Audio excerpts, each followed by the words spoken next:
pesquisa Retratos da Sociedade Brasileira 2016 da Confederação Nacional da Indústria mostra que 65% das pessoas consideram a corrupção o principal problema do Brasil.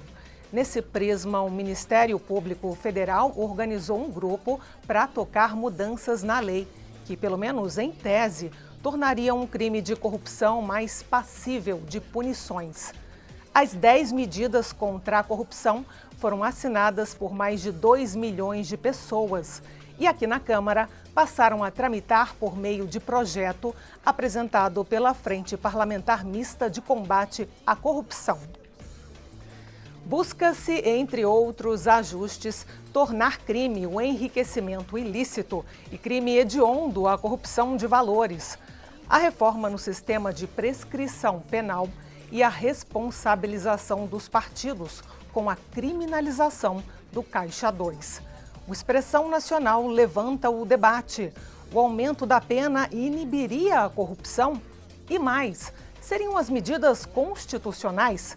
Eu converso sobre o assunto com o deputado Diego Garcia, do PHS do Paraná, o advogado Patrick Mariano, mestre em Direito, Estado e Constituição pela Universidade de Brasília, o deputado Domingos Sávio, do PSDB de Minas, e Luísa Cristina Friesheisen, subprocuradora-geral da República e coordenadora da 5ª Câmara Criminal do Ministério Público Federal. Muito obrigada pela presença de todos aqui no Expressão Nacional. Eu abro o programa com as medidas de combate à corrupção que estão agora na nossa tela. Criminalização do enriquecimento ilícito de agentes públicos, prevenção à corrupção, responsabilizar os partidos políticos e criminalizar o Caixa 2, aumento das penas e tornar crime hediondo altos valores, a corrupção de altos valores, reforma do sistema de prescrição penal, rapidez nas ações de improbidade, eficiência nos recursos no processo penal, ajustes nas nulidades penais, prisão preventiva para assegurar a devolução do dinheiro e recuperação do lucro derivado do crime. Eu começo, então, o debate com o deputado Diego Garcia, o senhor que encampou as propostas do Ministério Público. A finalidade, em geral, seria fazer com que a corrupção não compense no Brasil? Sim, desde o ano passado, nós fazendo uma análise, um estudo sobre as 10 medidas, que na verdade são 20 anteprojetos de leis que ganharam corpo junto de toda a sociedade brasileira, em todos os estados, com o apoiamento de diversas associações, movimentos, igrejas, que colheram mais de 2,5 milhões de assinaturas já e que continuam colhendo e que querem, como os números demonstram e mostram, o fim da corrupção ou que medidas sejam adotadas para que esse mal tão grande que está matando e que prejudica principalmente a classe mais pobre, a sociedade com mais deficiências e com mais dificuldades. Então nós adotamos esses projetos. Eu, na verdade, sou autor de 10 projetos que apresentei separadamente antes mesmo de chegar às 10 medidas com mais de 2,5 milhões de assinaturas à Câmara dos Deputados. Então já havia apresentado algumas das propostas feitas pelo Ministério Público Federal que estão em tramitação na Casa e agora também com o projeto de lei 4850 de 2016, que trata sobre as 10 medidas de combate à corrupção que está sendo analisada na comissão especial. Eu acredito que todo esse debate, a comissão ela está sendo muito célere, mesmo não havendo atividades na Câmara, estão ocorrendo pelo menos 3 reuniões, 3 encontros para o debate, para as discussões, trazendo especialistas favoráveis, contrários às medidas que visam o combate à corrupção. Eu acredito que ao fim de todo esse debate, essa discussão, nós vamos apresentar e vamos dar ao nosso país uma grande resposta, que é a resposta que toda a população brasileira anseia e quer ver o fim da corrupção nesse país tão gigante, tão grande, tão rico, mas que hoje chega aos montantes, segundo estimativa da ONU, de um desvio de 200 bilhões de reais por ano. Quer dizer, dinheiro que deixa de ir para a saúde, por exemplo. Na verdade, 200 bilhões representam 3 vezes mais o orçamento da saúde pública no país, daria para triplicar o orçamento da educação, daria para quintuplicar 5 vezes mais o orçamento da segurança pública no país, daria para construir, por exemplo, 6 mil hospitais do câncer, como o hospital que existe em Curitiba, o Erasto Gettner, daria para se investir e se construir 10 escolas por município por ano no país. Então, a corrupção ela é um mal muito grande e esse desvio tão grande, tão gigantesco, que assola a população brasileira, faz com que milhares de pessoas estejam pagando um preço alto por conta de tanta corrupção no nosso país. Deputado Domingos Sávio, a população começou a prestar atenção nos efeitos da corrupção quando começou a fazer o link, a ligação específica entre dinheiro que falta para a saúde, dinheiro que falta para a educação, que são setores essenciais. O senhor anteriormente já havia se posicionado por meio da imprensa com algumas ressalvas às propostas do Ministério Público. Quer dizer, o senhor não é contra o combate à corrupção, ninguém aqui é contra o combate à corrupção, mas existem ressalvas importantes. Que ressalvas são essas? Bom, Aline, convidados, meu querido amigo Diego, eu queria, nessa oportunidade, iniciar recapitulando o seguinte. O combate à corrupção, ele tem que unir todas as pessoas de bem. E, primeiro, eu fui um dos primeiros a subscrever a Frente Parlamentar de Combate à Corrupção aqui nessa casa, um dos primeiros a estar nas ruas também colhendo assinatura para esse projeto, e estou nessa comissão porque eu tenho absoluta convicção de que nós temos que aprimorar a legislação, ter uma legislação dura, eficiente de combate à corrupção. Como membro da comissão, logo que estudamos o projeto, nós verificamos que ele precisa e deve ser aperfeiçoado, até para que ele seja aprovado. Se nós ficarmos intransigentes e dizer, olha, é desse jeito e acabou, a gente corre o risco de não aprovar ou aprovar algo que não seja eficaz. É bom a gente esclarecer, porque a maioria das pessoas, inclusive que estão nos assistindo agora, deve imaginar assim, 10 medidas contra a corrupção. Então eu estou diante de um projeto com 10 artigos, com 10 itens, e não é isso. O Diego já disse, só aqui na casa tramitam mais de 20 projetos. Na verdade, se uniram ali alguns. Eu mesmo tenho um projeto de minha iniciativa que eu acho que nós precisaríamos de incluí-lo, né, nessas medidas, porque ele é muito duro para evitar a corrupção, que é o que nós devemos buscar também. Na sequência, sendo oportuno, eu quero explicar o que é. Mas o que ocorre? Se são 10 medidas e não são 10 artigos, o que está acontecendo?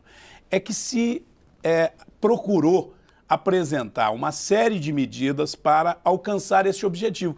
Todas as 10 medidas são fantásticas. Você trabalhar para, obviamente, criminar e condenar aqueles que se enriquecem ilicitamente no serviço público, você prevenir a corrupção, você criminalizar o Caixa 2, você aumentar a pena para quem é corrupto e promove esse prejuízo enorme, tudo isso é fundamental e nós temos que aprovar. Mas nós estamos diante de 67 artigos, isso no projeto 4850, sem falar em outros. E dentro desses 67 artigos, tem artigos que nós temos que tomar cuidado, porque senão nós podemos aprovar algo inconstitucional. Nós podemos, sob o pretexto de combater... Por exemplo, o que seria inconstitucional? Por exemplo, você invadir a privacidade das pessoas da forma que está redigido o tal teste de integridade. Que é a pegadinha. Que é a tal pegadinha. Que pode, porque você vai aprovar uma lei para se aplicar nos 5 mil municípios, em todas as repartições públicas do poder executivo, do poder legislativo. E aí quem está no comando, nem sempre, não é Deus, né? Deus está no comando de tudo, mas seguramente não são das nossas ações, é o homem, é o ser humano, falível. E se você dá uma lei para ela, de que ela pode entrar na intimidade para fazer uma pegadinha, para ver se a pessoa é honesta ou não, é preciso, no mínimo, ter muito cuidado com a redação que se dá a isso, para não deixar brecha de invasão da privacidade ou de criminalização de um inocente. Uma outra coisa que me preocupa é você restringir o direito a habeas corpus ou dificultar, que aliás é algo que aconteceu num dos períodos mais tenebrosos, na ditadura, não é? Nós precisamos ter celeridade. Agora, será que a falta de celeridade é por causa do habeas corpus? Porque o habeas corpus é o direito de responder em liberdade até que seja provada a sua culpa e se você não oferece risco para a sociedade, risco nenhum para a sociedade. E já existe uma série de restrições para se dar o habeas corpus. Agora, se você dificulta muito, você pode deixar um inocente na prisão, não é, por muito tempo, como ficou em tempos obscuros. Agora, você talvez possa melhorar a celeridade mexendo em outros aspectos do Código do Processo Penal, inclusive estruturando melhor o judiciário. Muitas vezes a falta de celeridade é porque um processo fica na gaveta, né? Fica na gaveta. E o prazo para haver a deliberação do senhor juiz? E o prazo para haver a manifestação do Ministério Público? Nós não vamos abordar isso na lei? Então talvez a gente possa abordar outros aspectos que não estão abordados, garantir celeridade. Então a minha preocupação é o seguinte: eu quero que a gente faça um debate bem transparente para aprovarmos uma lei dura contra a corrupção, mas uma lei que seja justa.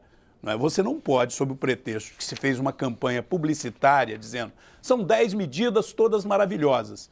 Agora, a responsabilidade do legislador é analisar os 67 artigos e ver se ali você não vai aprovar algo que amanhã a própria sociedade vai dizer, mas como é que vota uma coisa dessa? Não é? Então o processo está sendo debatido com maturidade, com membros do Ministério Público Federal nos ajudando, inclusive a aprimorar o projeto. Hoje, agora há poucos dias, ouvimos o presidente da OAB, não é? E de outras instituições que também estão preocupados em aprimorar o projeto. Eu não vi ninguém que veio dizer, olha, larga do jeito que está. Eu sinto que há um desejo de nós endurecermos no combate à corrupção. Temos que fazer isso, mas com a responsabilidade de quem tem que preservar os princípios constitucionais do direito de defesa, né, da presunção da inocência, de alguns aspectos essenciais para uma sociedade verdadeiramente livre. O deputado Domingos Sávio mencionou aqui 2 pontos importantes. Um é o habeas corpus e outro o teste de integridade. Com os especialistas, eu gostaria de começar pelo teste de integridade, com a subprocuradora Luísa Cristina, as críticas de que esse teste de integridade, na verdade, seria infringir a lei para pegar algum crime, ou seja, fazer um crime, cometer um crime para pegar outro crime. Qual a resposta do Ministério Público? Eu acho que primeiro eu vou situar um pouco a questão do debate. Eu sou coordenadora da 2ª Câmara Criminal, né, que é a Câmara que trata dos crimes como um todo, no Ministério Público Federal. Há uma Câmara específica para o combate à corrupção. Eu acho que o debate das 10 medidas, essa campanha, eu acho que ela tem uma grande qualidade, que é trazer o debate para o debate para a ordem do dia. Né? Quer dizer, várias pesquisas dizem quais são os problemas dos brasileiros, o que atormenta os brasileiros, a corrupção, a educação, a saúde, o acesso à justiça. E eu acho que essa questão da corrupção, ele é um problema que surge nas diversas comunidades e nas diversas pesquisas. E por que isso? Porque as pessoas fazem exatamente a direção, de que a ligação, que o desvio de verba pública no seu município, ele atinge basicamente saúde e educação. Porque o município lida basicamente com essas 2 verbas públicas. E quando há corrupção, quando há uma licitação fraudada, quando há um processo de licitação que não é respeitado, quando a autoridade municipal, o prefeito, se junta com uma empresa de fachada para fazer uma licitação de medicamentos, para construir uma escola e, ao fim e ao cabo, não se constrói nem escola e nem se tem medicamentos, a população sofre isso e ela percebe muito claramente que a corrupção tem a ver com o dia a dia dela. Para além das grandes operações, como a Lava Jato, como a Zelote, como a Custo Brasil, que também trouxeram para a mídia esse panorama. Quando o Ministério Público começou é evidente que o Ministério Público Federal, até pela sua natureza,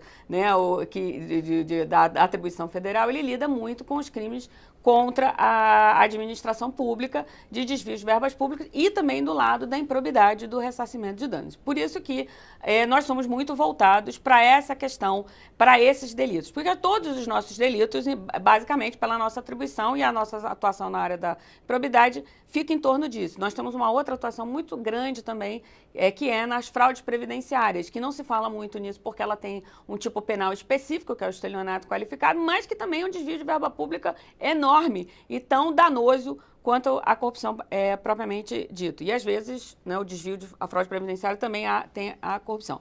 A nossa campanha, ela nasce, então, da observação, e só poderia ser de projetos de lei e de uma observação do aprimoramento do sistema de justiça, porque nós somos um dos atores do sistema de justiça. Quer dizer, se nós fôssemos educadores, nós estaríamos voltados para a questão da educação. Se nós fôssemos jornalistas, estaríamos voltados para outro. Mas nós somos atores do sistema de justiça e trabalhamos com o sistema de justiça. Portanto, nós nos propusemos a trazer medidas de aprimoramento do sistema de justiça.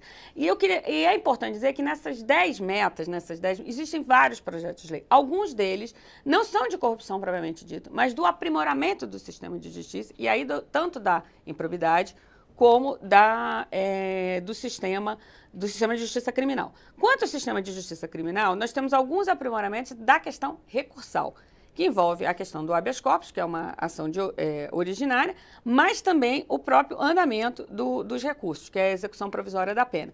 E, portanto, o não efeito suspensivo do recurso especial extraordinário. Por outro lado, nós temos o aumento de penas de corrupção, nós temos o enriquecimento ilícito, há medidas no âmbito do político, que é a questão do Caixa 2, que, aliás, agora, em debate com o presidente da OAB, por exemplo, ele nos afirma que a OAB apoia isso muito fortemente. Então, o que acontece? Não existe uns contra os outros. Existem pessoas que estão pensando o aprimoramento do sistema de justiça através de projetos de lei. Porque, claro que o sistema de justiça pode se autoaprimorar, é óbvio. Nós estamos todo dia nos aprimorando, fazendo metas, eu sou coordenadora de uma Câmara, e para isso existe o CNMP e existe o CNJ. Mas o nosso foco foi, vamos aprimorar o sistema de justiça através da modificação de leis, e estamos propondo essas leis. Algumas delas, e o que é importante é que nós não inventamos nada. Isso é importante. O Brasil não é um negócio separado do mundo. Quer dizer, quando a gente propõe as coisas, é porque a gente observa que nas legislações de outros países existem propostas que podem ser úteis ao aprimoramento do nosso sistema. O teste de integridade é um deles. O teste de integridade existe nos sistemas anglo-saxão, existe nos Estados Unidos, no Canadá, nos Estados Unidos. A legislação precisa ser aprimorada? Da forma como está, ela é muito invasiva?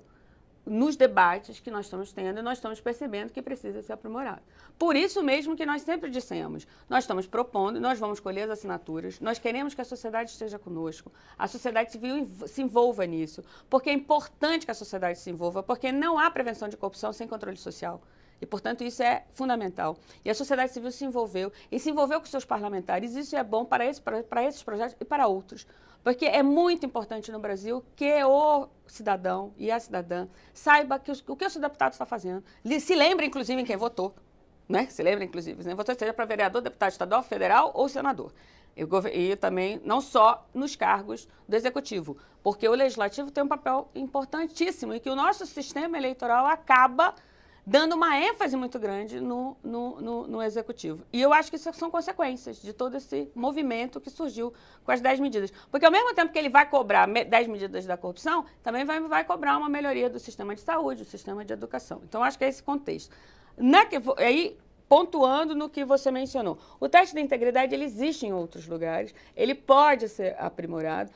Precisamos ver se ele vai ser útil em todos os municípios ou se ele vai ser útil, por exemplo, numa questão de uma qualificação dentro de um procedimento interno de cada um dos órgãos, se ele pode ser considerado, eventualmente, depois, se a pessoa de fato cometeu um crime. A execução provisória da pena também, ela existe em todos os lugares. Nós cansamos de ir e visitarmos outros países e dizermos, esse sistema é melhor, funciona melhor. Aliás, o que é importante pontuar é que a Constituição de 1988, até 2009, o Supremo aceitou a execução provisória. A execução provisória era feita. Eu sou membro do Ministério Público Federal há 23 anos, militando na área criminal, também na tutela coletiva, na área da cidadania. E eu fazia execução provisória. E aí o Supremo disse, o Supremo em 2009 disse, em 2011 ele já tinha mitigado o seu próprio entendimento. Quando ele começou a dizer que tem casos aqui que tem muito recurso. Então, eu vou fazer a execução provisória. E a execução provisória está sendo feita. Eu gostaria de abordar, eu vou interromper a senhora para ir para outro especialista para abordar essa questão dos recursos, porque o deputado Onyx Lorenzoni mencionou na comissão especial 2 pontos importantes. Um ponto seria a questão dos recursos, quer dizer, existem tantos recursos que a lei, ela acaba, o processo ele acaba prescrevendo. E a outra questão que ele mencionou ele denominou indústria de atestados, porque um advogado consegue um atestado que todo mundo sabe que não é um atestado verdadeiro, e aí você é levado a uma situação de habeas corpus, e hoje em dia existe inclusive o habeas corpus preventivo, ou seja, é uma situação de passar ao redor da lei, por fora da lei, tentando mitigar alguns itens do sistema. Na sua opinião, Patrick e Mariano, essa iniciativa do Ministério Público, ela vai ao encontro da sociedade de combater a corrupção, como disse o deputado Onyx Lorenzoni? Primeiro, obrigado, Aline. Eu acho que uma primeira questão é que a corrupção, ela não está só na política, não é?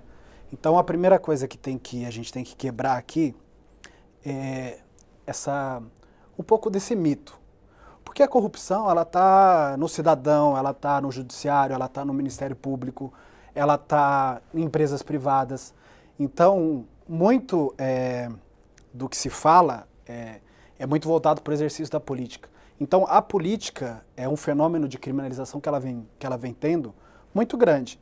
Então, quando a gente fala, vai faltar dinheiro para a educação, vai faltar dinheiro para a saúde, pode faltar. Agora, se você considerar que 47% do orçamento brasileiro vai para pagar juros da dívida pública e que só 3% são gastos em saúde e educação e 1% em Bolsa Família, você também, então assim, quer discutir a questão da saúde, quer discutir a questão da falta de dinheiro? Vamos discutir mais profundamente.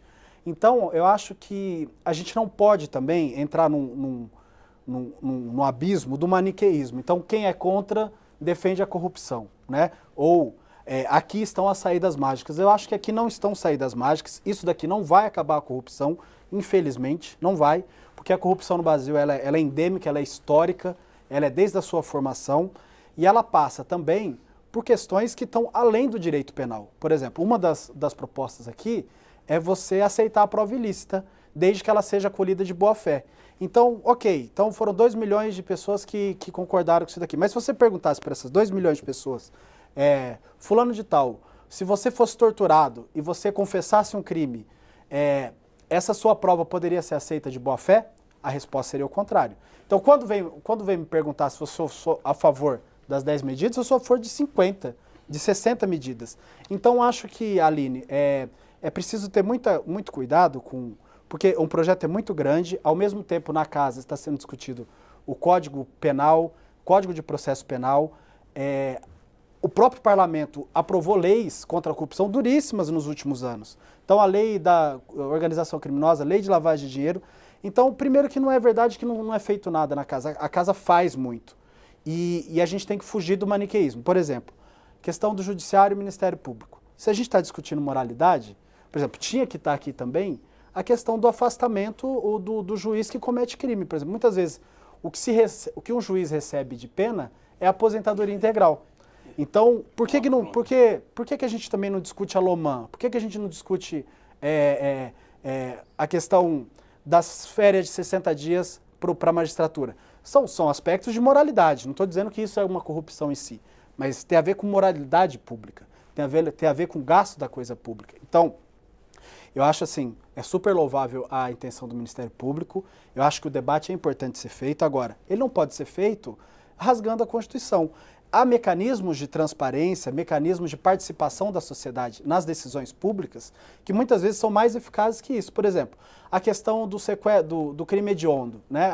O parlamento nos anos 90 tornou crime hediondo depois do caso da Daniela Pérez. Isso diminuiu o crime de homicídio? Não diminuiu. Quer dizer, Patrick, desculpe interromper, mas a sua fala é no sentido de que uma maior apenação não combateria a corrupção, mas sim uma maior fiscalização. Eu acho que sim. A questão já está, por exemplo, dos especialistas que os deputados estão ouvindo na comissão, a crítica é muito grande às 10 medidas, justamente no sentido que você aponta. Que o direito penal por si, ele não resolve, porque há uma questão de classe por fundo que é, por exemplo, os ricos não... Por exemplo, se for olhar o sistema penitenciário nacional, são quase 600 mil pessoas que estão presas e a gente tem 250 mil vagas, né? Se você for olhar a composição, majoritariamente, o crime de colarinho branco é raridade. E se você partir do pressuposto, vamos aumentar a pena que vai quebrar isso? Não. Não somente. Então é preciso discutir profundamente. Eu acho que são mais de 20 medidas aqui. Ao mesmo tempo, na casa tem o Código de Processo Penal e Código Penal, e isso daí deveria ser feito casadamente. Por quê? Você não muda o sistema a partir de pontos, você tem que mudar o sistema como um todo. E aí, só para finalizar, então, eu acho que a corrupção ela está muito além da questão política. Eu acho que ela tem que ser encarada como um problema muito mais amplo. E isso daqui não é uma saída mágica, infelizmente. Embora eu respeite a boa intenção de quem propôs. O Expressão Nacional vai fazer um pequeno intervalo e volta já já. Continuem com a gente.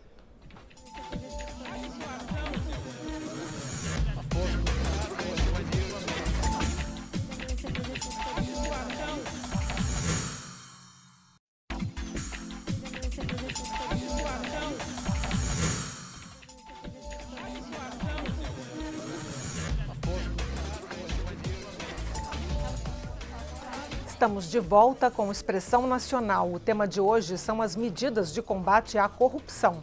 Participam do debate o deputado Diego Garcia, do PHS do Paraná, o advogado Patrick Mariano, mestre em Direito, Estado e Constituição pela Universidade de Brasília, o deputado Domingos Sávio, do PSDB de Minas, e Luísa Cristina Friesheisen, subprocuradora-geral da República. Eu volto, então, para as 10 medidas de combate à corrupção, 10 medidas, entre elas aquelas 20, né, que são os projetos de lei... São 67 artigos só no projeto 4850. Então, que foram todas agrupadas em 10 medidas. É um conceito quase que de comunicação com a sociedade. Certo. Porque são... Dobram em vários projetos. Vários projetos e vários artigos. Uma das ideias, dentre todas essas propostas, seria tornar crime hediondo o desvio de valores acima de R$70 mil. Deputado Diego Garcia, alguns especialistas dizem que isso é um exagero, porque já há um rol muito grande de crimes que são considerados crimes hediondos. Qual que é a justificativa do grupo parlamentar que defende essa ideia? Quando é apresentada uma proposição, e como é o caso das 10 medidas, e é bom deixar claro isso para a sociedade brasileira, que ao apresentarmos essas medidas aqui na casa, ao colocarmos em tramitação esse projeto de lei e abrirmos a discussão, o debate, como ele vem sendo construído, com diversas audiências públicas que estão sendo realizadas semanalmente, muitas contribuições a esse projeto poderão ser dadas.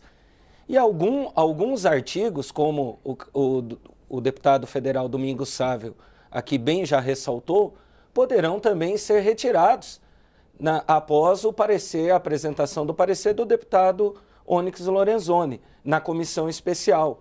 Então, muitas modificações poderão ocorrer. Entre essa, como é o caso dessa questão dos crimes hediondos, existem outros temas polêmicos, alguns que nós já aqui debatemos, que poderão também sofrer contribuições, seja alterações daquilo que foi feito através da proposição original. Eu, por exemplo, como um dos autores das 10 medidas de combate à corrupção, não tenho nenhum apego a tal ponto que queira que o projeto seja aprovado da forma que chegou. Muito pelo contrário, a ideia, a iniciativa é para que esse debate seja construído, para que outros atores da nossa sociedade brasileira possam dar contribuições também. E são muitas pessoas, nesse momento, pensando e contribuindo com as 10 medidas de combate à corrupção. Mas, objetivamente, deputado e debatedores aqui presentes, tornar crime hediondo o desvio de altos valores faria com que a pena aumentasse, o que, em consequência, faria com que o condenado ficasse pelo menos em regime semiaberto? Não, eu acho que eu queria pontuar, quando se pensa muito na questão do aumento das penas, porque a legislação brasileira, ela pune de forma muito grave o Código Penal e a legislação, para além do Código Penal, que é o que a gente chama de legislação extravagante, os crimes contra o patrimônio e os crimes contra a vida.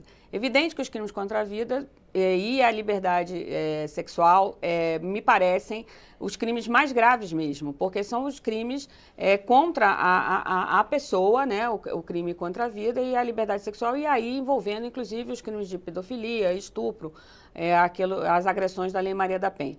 Mas os crimes contra a administração, eles que são gravíssimos, não são punidos da mesma forma como o crime contra a vida e contra o patrimônio, especialmente o do patrimônio, porque eu acho que os crimes contra a vida eles estão numa categoria realmente diferenciada.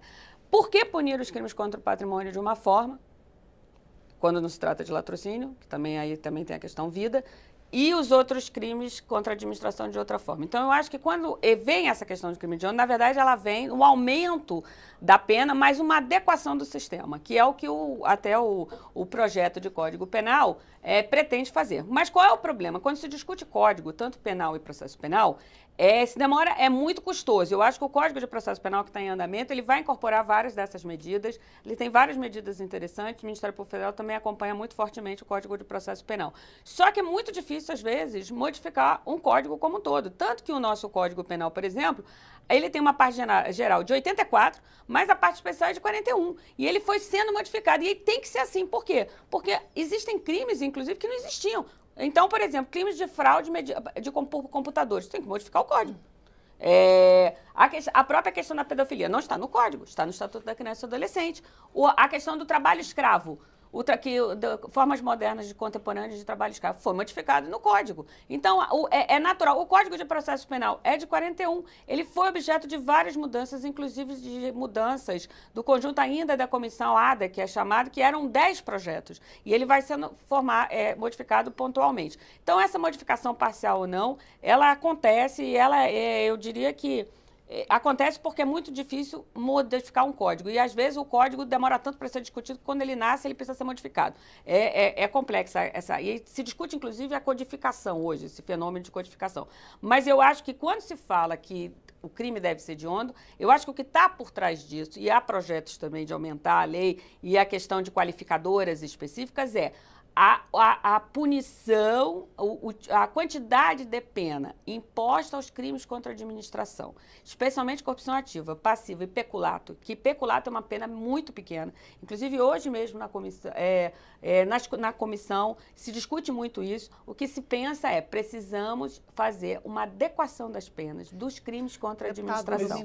Eu acho importante isso. Agora, se deve ser crime hediondo, se deve modificar, aí eu acho que são propostas que, inclusive, os deputados podem fazer e colocar no relatório. É por isso que é importante o que nós estamos fazendo nessa comissão especial, e não só nós, deputados que fazemos parte, mas fazendo com a contribuição do próprio Ministério Público Federal, da OAB, da sociedade civil, de diversas entidades, que é aprofundar o debate, porque nós temos uma coisa muito clara: nós queremos aprovar medidas, sejam elas 10, 20, 50, né, como foi bem lembrado aqui pelo Patrick, que nos ajude a combater, a punir de maneira dura, e aí eu já antecipo, eu sou a favor de aumentar as penas contra aqueles que, no exercício da atividade pública, né, não apenas quebram a relação de confiança com quem o colocou ali, trai essas pessoas que confiaram nele, mas roubam.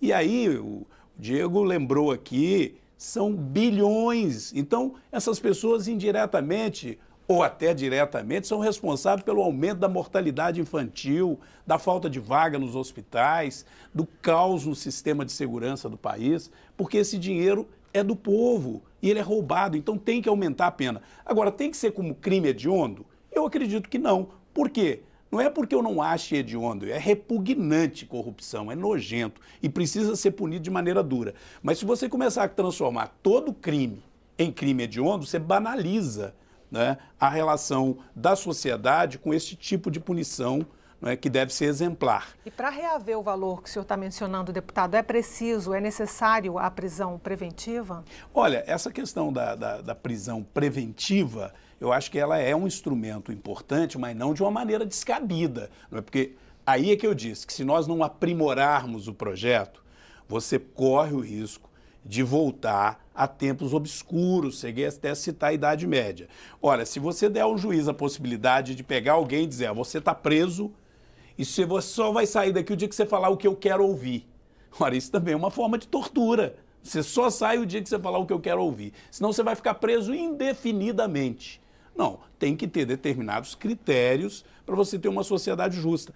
Até porque aí eu quero fazer um parâmetro, voltar ao que o Patrick disse, quando ele comentava que nós não podemos achar que com 10, 20 medidas que nós vamos resolver todo o problema da corrupção.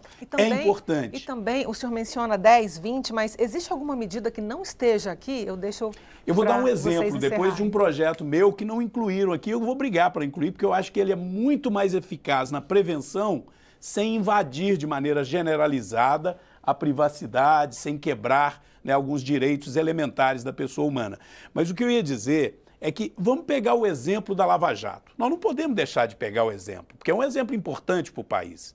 Está nos ajudando, né, a esclarecer bilhões que foram roubados dos brasileiros e a punir figuras que eram consideradas intocáveis. E nos ajudando a colocar aquilo que é essencial, que a justiça tem que ser para todos. Para poderosos ou para os mais humildes, a justiça e a lei é para um só. Agora, precisa ter alguém com firmeza para executar. O juiz Sérgio Moro, e não só ele, o Ministério Público, com a sua força-tarefa, a Polícia Federal, estão fazendo um trabalho com eficácia. Uma coisa que é preciso que nós nos debrucemos sobre ela é a eficácia da aplicação da lei. Porque já existe lei, nós não estamos com poderosos presos na Lava Jato, nós não estamos com outros poderosos sendo investigados, e estão sendo investigados de acordo com a lei. Então existe lei. Agora, você vai em todos os estados, que aí você teria que ter a Polícia Judiciária, que é a Polícia Civil, colaborando com o Ministério Público, para poder agir num combate permanente à corrupção nas prefeituras, nos governos dos estados, nas estruturas do judiciário, não é? Um outro problema grave, por que não funciona? Porque em alguns casos, a morosidade é porque fica na gaveta.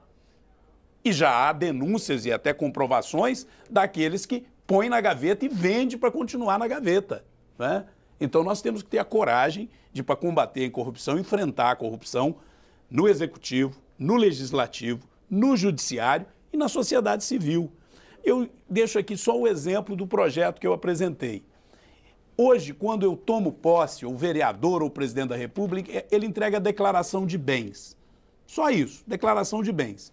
E vai apresentá-la quando termina o mandato. Muitos nem apresentam, mas ele entrega a declaração de bens. Só isso. Não há um acompanhamento.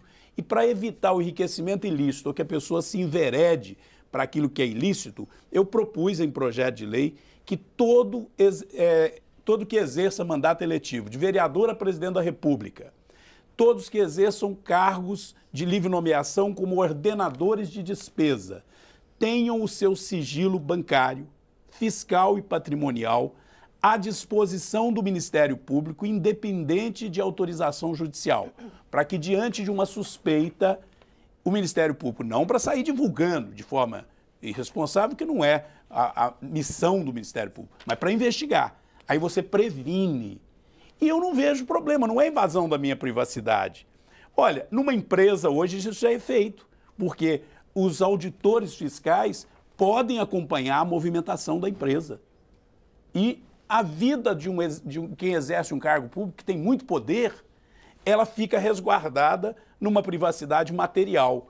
A privacidade material é que eu estou querendo que seja aberta. Não é as minhas ideias, não é os meus relacionamentos, não é o meu sigilo telefônico, isso não. A minha intimidade tem que ser resguardada. Agora, a minha movimentação financeira, e eu já faço isso, desde que fui deputado estadual, ela é sempre colocada no início do mandato com uma autorização formal ao Ministério Público. Porque eu acho que é nosso dever ter uma transparência. Quem exerce missão pública tem que ter esse cuidado. Não pode sonegar nada, não pode comprar nada sem nota, não pode vender nada sem nota e muito menos se envolver com corrupção. E se você abre claramente qual que é a sua movimentação, você previne. Vamos incluir isso na lei para mostrar que nós, políticos, queremos dar o exemplo. Mas como o Patrick disse, a corrupção não está só com os políticos. Eu queria Patrick só Mariano, dar uma contribuição, sim, Aline, com relação a essa lentidão que nós vemos, e é verdade, nos tribunais regionais, tribunais de justiça. O projeto ele também prevê a criação das chamadas regras de accountability, que são regras de transparência que visam justamente aperfeiçoar e limitar tempo para que os tribunais regionais, os tribunais de justiça, possam até, inclusive, ter que dar as suas justificativas porque da demora e da lentidão nos processos. Então, é uma das ideias dentro dessa proposição da criação das 10 medidas. E também uma outra inovação, quando se fala de aumento de pena, que as 10 medidas ela traz, é com relação à gradação da pena. Então, as 10 medidas ela prevê a gradação da pena de acordo com aquilo que foi o montante desviado dos cofres públicos. Então, tem um limitador. Então, a pena máxima ela vai ser aplicada de acordo com esse limitador, com essa tabela e do montante que foi desviado dos cofres públicos. Eu vou ouvir o Patrick Mariano e faço uma rodada rápida final antes da gente encerrar o programa sobre a pergunta que eu havia feito ao deputado Domingos Sávio. Existe alguma proposta de controle à corrupção que não esteja aqui? Essa proposta do Ministério Público encampada pelos deputados já é bastante extensiva. Não, sem dúvida. Eu acho que o parlamento tem... se você for fazer uma pesquisa simples, você encontra umas 300, 400 propostas que tem a ver com transparência, com... Então, é só para também quebrar o mito de que a atividade legislativa não está parada. Não está. Na verdade, sim, são vários projetos. Você teve mudanças, como eu havia falado, significativas na legislação penal nos últimos anos, aprovada pelas duas casas. E a questão do direito penal, Aline, você colocou bem, porque se você for pegar, há uma pesquisa que diz que foram criados mais crimes no regime democrático do que na época da ditadura. Então hoje no Brasil tudo é crime.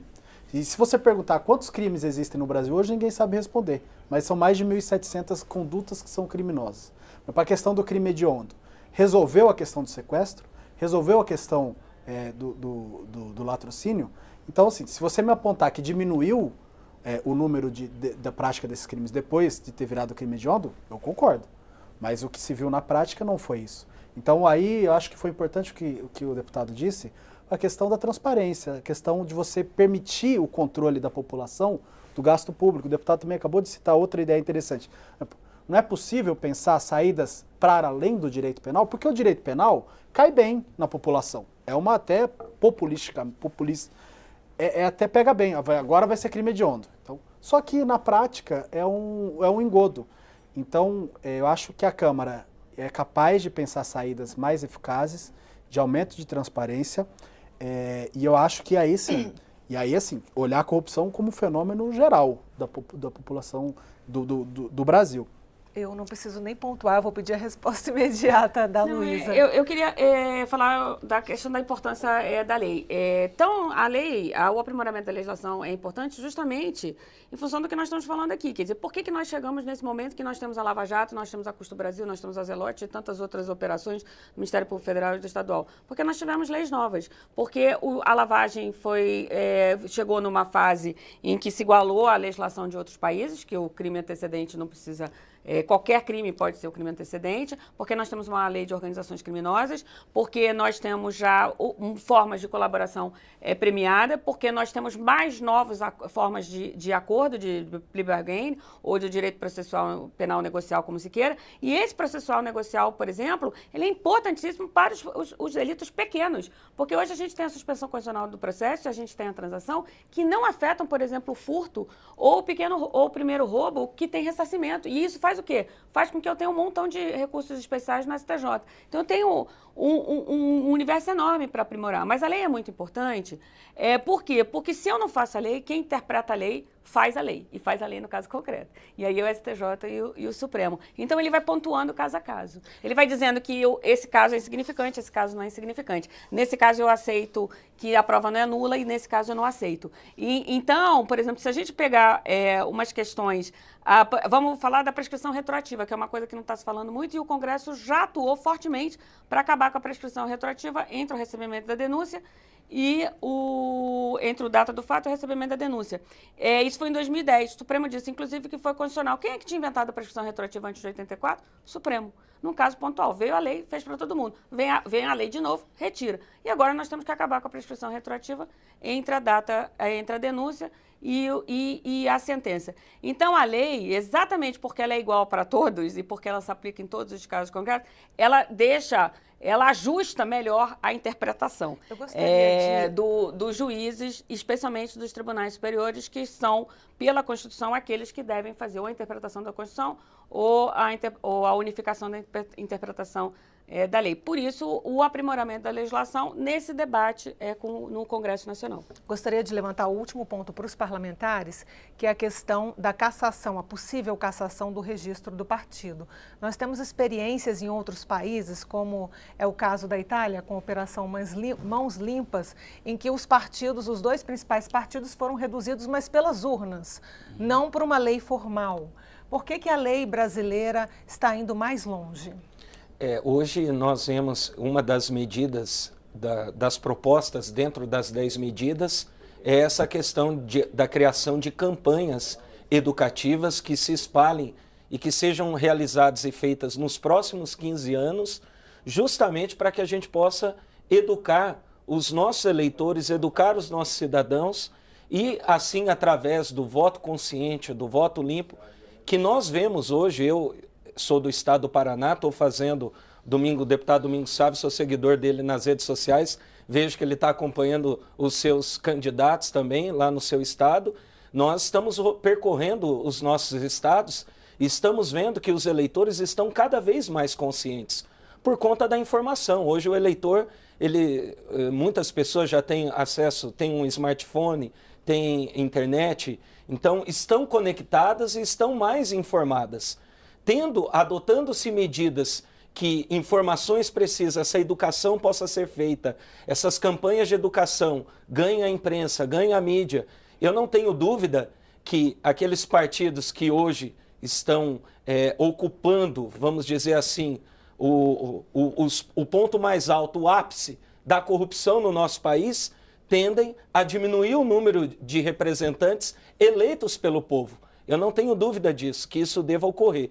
Agora, hoje, essa responsabilização dos partidos políticos, que as 10 medidas ela também traz, vai trazer algumas punições, como, por exemplo, trazendo para esse período eleitoral, pode punir os partidos políticos até com o bloqueio do fundo partidário, que é o único fundo hoje legal onde os partidos podem estar financiando as campanhas. Isso sim traria penas duras e fará com que os partidos políticos e os seus gestores, não só o tesoureiro, o secretário, seja punido, mas o partido como um todo seja punido por estar compactuando e concordando com a corrupção dentro do partido. Então, essa responsabilização por parte dos partidos políticos fará, sim, com que os partidos possam refletir, possam repensar e possam adotar medidas também das quais possam trazer mais transparência aos eleitores e a cada um dos cidadãos brasileiros. Bem rapidamente, deputado Domingos Sávio, concorda? Olha, sem dúvida, nós temos que, dentre essas 10 medidas, e que na verdade são inúmeros projetos e só num deles 67 artigos, sermos muito duros com o aumento da pena contra a corrupção, que eu sou muito claro de ser a favor, a criminalização do Caixa 2 e dos partidos que enveredem para o crime eleitoral, que incentive.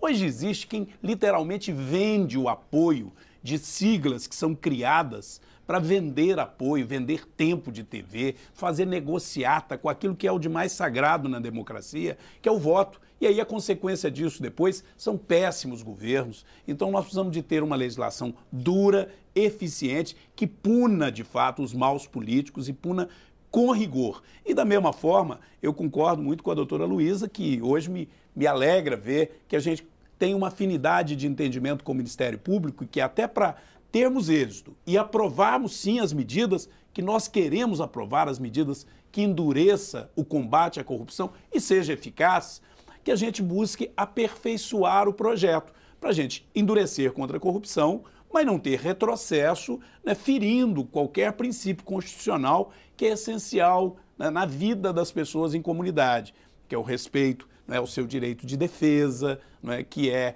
o direito ao contraditório, uma série de princípios que a gente sabe que o país já viveu momentos tenebrosos aí em ditaduras, e nós não podemos esquecer isso. Tem países no mundo aí, aqui mesmo na América Latina, vivendo ausência de liberdade de imprensa, criminalização de movimentos que querem se expressar. Nós temos que preservar a plena liberdade democrática, mas sendo duro no combate àqueles que se aproveitam do cargo público para enriquecer, para roubar, para fazer corrupção. E, obviamente, como o doutor Patrick falou, alcançar também este conceito de levar vantagem, que virou a corrupção quase como uma regra do jogo para alguns no Brasil, mas não é a maioria. Nós vivemos, e eu ainda tenho essa absoluta convicção, num país em que a maioria da nossa gente, né, tem esse repúdio à corrupção e que, portanto, são pessoas do bem, que querem viver numa sociedade que se respeite. E é isso que nós temos que fazer aqui, estabelecer uma lei